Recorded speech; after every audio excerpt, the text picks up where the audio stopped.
Welcome back, folklore lovers. This is International Folklore, your one-stop shop for all things folklore from around our mysterious planet. You read the title and now it's time to get into this video's topic, but first, like this video to help push it to more folklore and mythology enthusiasts like yourself, and subscribe to never miss a new video. Troll, whose rumbling steps can collapse stone bridges and whose hide can withstand iron blades, linger in shadowed forests and craggy mountain passes, yet their greatest vulnerability is as unexpected as their strength. Trolls are ancient giants of Norse legend, described in sagas as towering, misshapen beings with knotted skin, matted hair, and a penchant for hoarding gold and livestock. By day, they petrify into living stone, only to awaken beneath moonlight's pale glow. Their origins trace to primeval forces of nature, earth spirits embodied in human form. They abhor sunlight, thunder, and the cunning tricks of mortals who outwit them by exploiting their greed and sluggish minds. In modern tales, trolls symbolize humanity's fear of the wild unknown and the consequences of violating ancient boundaries. Folklorists note regional variations, from mountain trolls of Norway to bridge trolls of Iceland, each with unique rituals for placation or banishment. Embedded in children's bedtime stories and adult nightmares alike, trolls remain timeless reminders that true danger often hides behind slow, deliberate footsteps in the wilderness. Huldra, whose whisper-soft song can charm the most stoic woodsman, beckons unsuspecting travelers into her sylvan realm, where every step is laced with peril and hidden reward. The Huldra belongs to Scandinavian forest lore as a seductive spirit appearing as an otherworldly beauty with luminous hair and flawless skin, yet bearing a hollowed back like decayed wood and a delicate cow's tail concealed by her gown. Born of the forest's essence, she mirrors nature's dual character, nurturing to those who honor the trees, merciless toward intruders or mockers. Legends speak of her guiding lost hunters to clearings laden with game or teaching mortals forbidden herbal lore. Offerings of bread, butter, or tobacco at the forest's edge secure her protection and fertility blessings. However, those who insult her or disregard her presence vanish among ancient oaks, ensnared by endless labyrinths of brambles.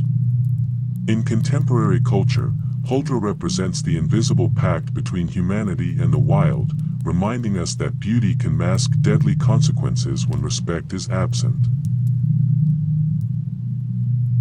Nis, whose crimson cap and keen intellect can bless homesteads with abundance or unleash chaos at a single insult, whispers through straw-thatched roofs and barn rafters with equal parts mischief and goodwill. In Scandinavian lore, the Nis, or Tomte, is a diminutive household guardian, often depicted as a wise, gray-bearded elder no taller than a toddler, wearing a knitted red cap. Born from ancestral spirits and farmstead dwellings, they shoulder nocturnal responsibilities, feeding livestock, finishing chores, and safeguarding barns against pests and prowlers.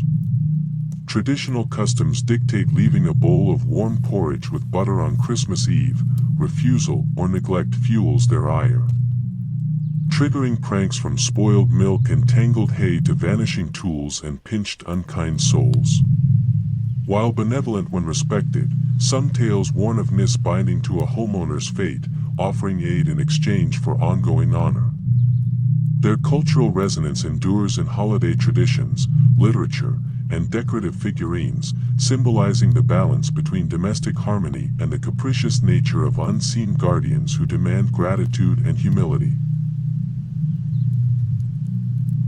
Vader, whose silent presence beneath boulders and burial mounds commands both fear and respect, are earth spirits woven into the very fabric of Norse animism, keepers of ancestral memory and the unseen forces that govern crop, hearth, and fate. Vader dwell in cairns, rocky outcrops, and forest floors, invisible to most yet ever watchful. Farmers and builders traditionally leave offerings, beer, porridge, or eggs, at the threshold of fields or construction sites to placate these enigmatic beings and avert curses of blight, illness, or structural collapse. Disturbing a Vadder's home can unleash subtle yet pervasive misfortune, spoiled harvests, wandering livestock, or inexplicable accidents. Ancient texts suggest that Vadder are neither wholly benevolent nor malevolent but act as impartial custodians of the land, ensuring that human activity aligns with natural rhythms. They serve as reminders of the delicate harmony between the living and the spirits lying just below the soil, urging reverence for the earth's hidden realms. Today, such reverence echoes in conservation efforts and cultural practices that honor local heritage and environmental balance.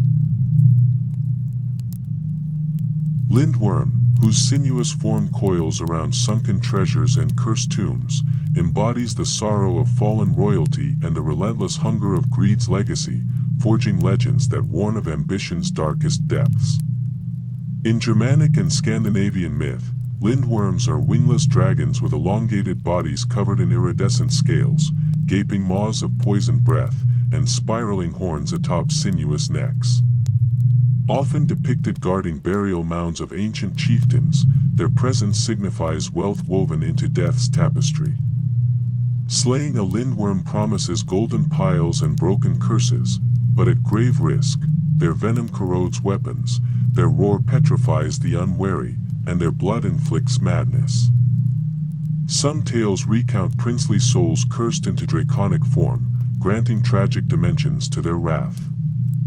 Rituals to placate lindworms include offerings of ancestral heirlooms or sacred weapons left at barrows. In medieval bestiaries, they symbolize the moral consequences of avarice, illustrating how the pursuit of power can transform protector into terror. Modern fantasy literature continues to evoke lindworms as metaphors for buried transgressions and forbidden ambition. Jotun, whose frosted breath and thunderous footsteps shape glaciers and shatter boulders, stand as primordial titans older than the very gods who rose to challenge them, a testament to the eternal clash between order and chaos. Rooted in ancient Norse cosmology, Jotnar inhabit Jotunheim, a realm of ice, fire, and towering peaks at the edge of existence. Some wield primordial magic, stirring storms, conjuring frost, or warping stones, while others embody raw, unbridled strength. Their lineage intertwines with the Aesir through alliances and rivalries. Odin's mother was a Jotun, Thor's consort, Sif, is said to share giant blood, and Loki himself carries giant and divine heritage. Epic sagas recount battles that echo across worlds. From Thor's hammer strikes to prophecies of Ragnarok's fiery end. While some Jotnar appear monstrous, others, like Mimir and Skadi, contribute wisdom and balance. Their myths underscore that creation requires tension between opposing forces and that the wild, untamed essence they represent remains essential to life's vitality. Skogsra, whose ephemeral beauty and hollowed spine lure hunters into an endless embrace of wilderness, reign over the silent cathedral of northern forests, where every rustle of leaves can spell salvation or doom. In Scandinavian legend, the Skogsra appears as a mesmerizing huntress, long flowing hair, alabaster skin, and eyes shining with ancient knowledge. Yet her backside reveals bark-like ridges or cavernous voids, a testament to her arboreal origin. Mortals who prove respectful may receive guidance to game trails, abundant harvests of mushrooms, and secret glens. Those who spill blood without offering tribute or who mock her visage are doomed to wander until night swallows their final breath. Folkloric customs include leaving eggs, milk, or mushrooms at forest thresholds to honor her presence. Beyond cautionary tales, the Skogsra embodies humanity's bittersweet relationship with nature, admiration tinged with fear of becoming forever lost among towering trees. Fossagrimen, whose mournful fiddle strains echo beneath waterfalls and carve canyons of longing in the human heart, imparts musical genius that demands sacrifice as profound as the melody itself.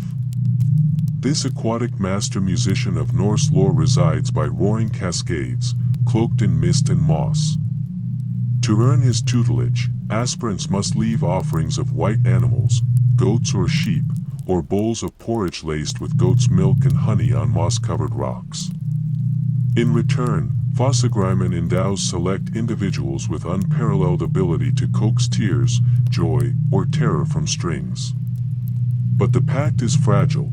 Failure to honor him or misuse the gift in trivial pursuits transforms sweet harmonies into discordant madness.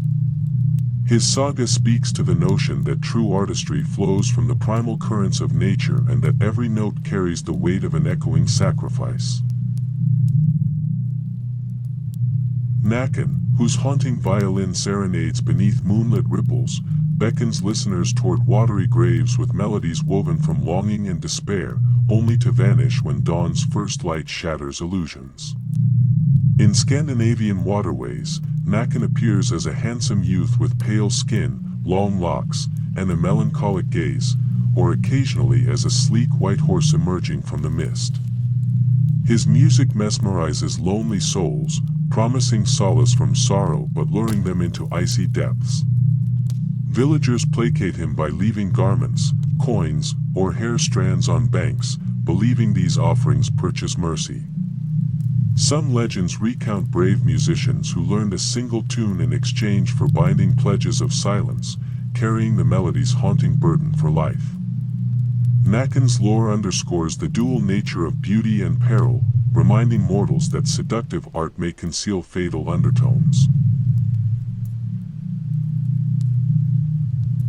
Draugen, whose seaweed-draped form and hollow, sea-glass eyes glide along fog-choked fjords, haunt the dreams of those who dare traverse his domain, an eternal warning of the ocean's unforgiving embrace.